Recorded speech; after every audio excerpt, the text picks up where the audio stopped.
En un día normal podemos tomar centenares de decisiones que nos llevan a realizar algún tipo de acción. Algunas decisiones son conscientes y la mayoría son inconscientes. En esta entrega no me voy a referir a este tipo de decisiones, sino a las decisiones que pueden tener mayor importancia o relevancia, en las que muchas veces podemos quedar atascados.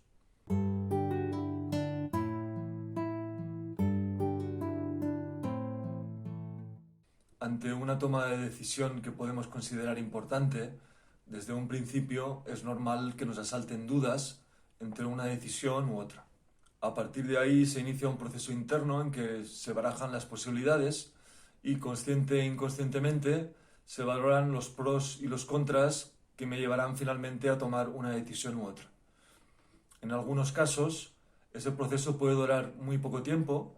Me refiero sobre todo a las decisiones impulsivas, en que apenas se realiza una valoración y se decide precipitadamente, saltándose los tiempos que una decisión relevante puede necesitar para que sea realmente madura.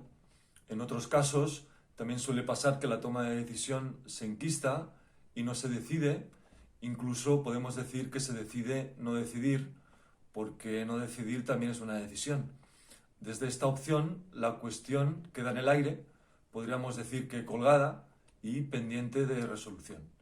Cuando se decide no decidir y de alguna forma abandonar ese proceso de decisión, en el trasfondo de esa no decisión, la persona, por las cuestiones que sean, no afronta los obstáculos que le están llevando a no decidir. Por el lado más benigno, si no afronta la cuestión, es porque probablemente no le interesa. Por tanto, en esa cuestión hay un no a esa misma cuestión, ya sea porque no está preparada, ya sea porque no quiere ir más allá y no se quiere comprometer con ningún tipo de decisión. En otros casos también se observa que no se da una respuesta, no se decide, por miedo a la reacción que pueda tener el otro. Por tanto, el miedo, que puede ser inconsciente, lleva a la persona a la indecisión. ¿De qué tipo de miedo podemos estar hablando más concretamente? Pues, por ejemplo, miedo a que el otro se enfade, porque no se cumple con la expectativa que se espera. Puede haber también un miedo al conflicto. De todos modos, en el fondo, el miedo predominante es el miedo a perder el vínculo con el otro. Si nos adentráramos en la biografía de la persona en cuestión, comprobaríamos cómo ha vivido situaciones infantiles dolorosas, que han podido ser incluso traumáticas, cuando en ese sentido ha tenido que decidir. También puede darse que haya crecido en una familia en la que no se le ha permitido decidir, una familia en la que haya tenido que acatar sistemáticamente lo que le imponían, o más sutilmente, cuando ha decidido algo que no iba en la dirección de lo que la familia esperaba, ha sufrido unas consecuencias negativas graves, de modo que la persona no ha desarrollado la capacidad de decidir.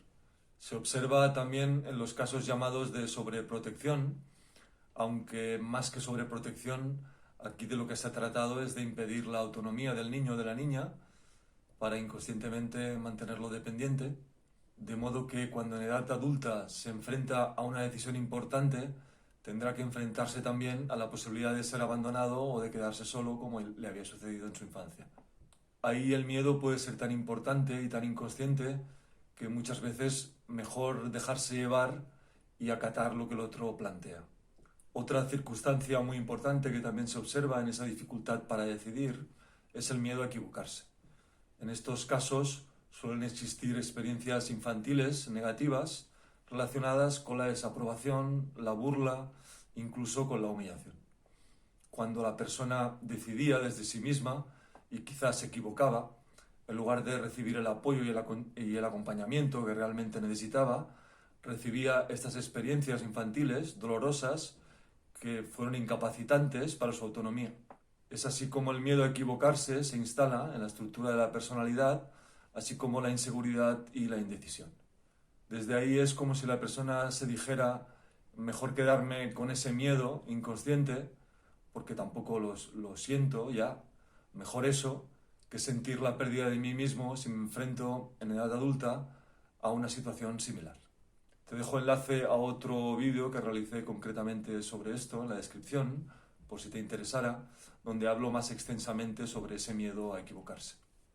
Ahora bien, Si hemos recibido este tipo de experiencias infantiles que han dañado y condicionado nuestra capacidad para decidir, ¿es esto definitivo?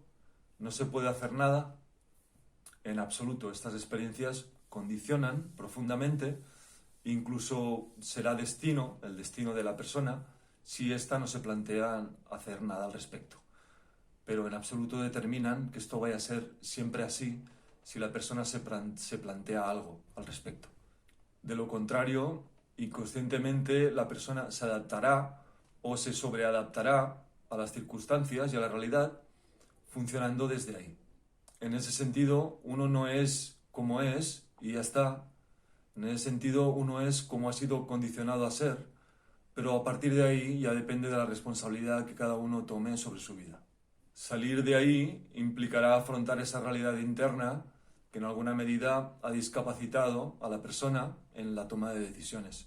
E implicará también el establecimiento de un vínculo terapéutico que le apoye en esa realidad interna donde no hubo nadie.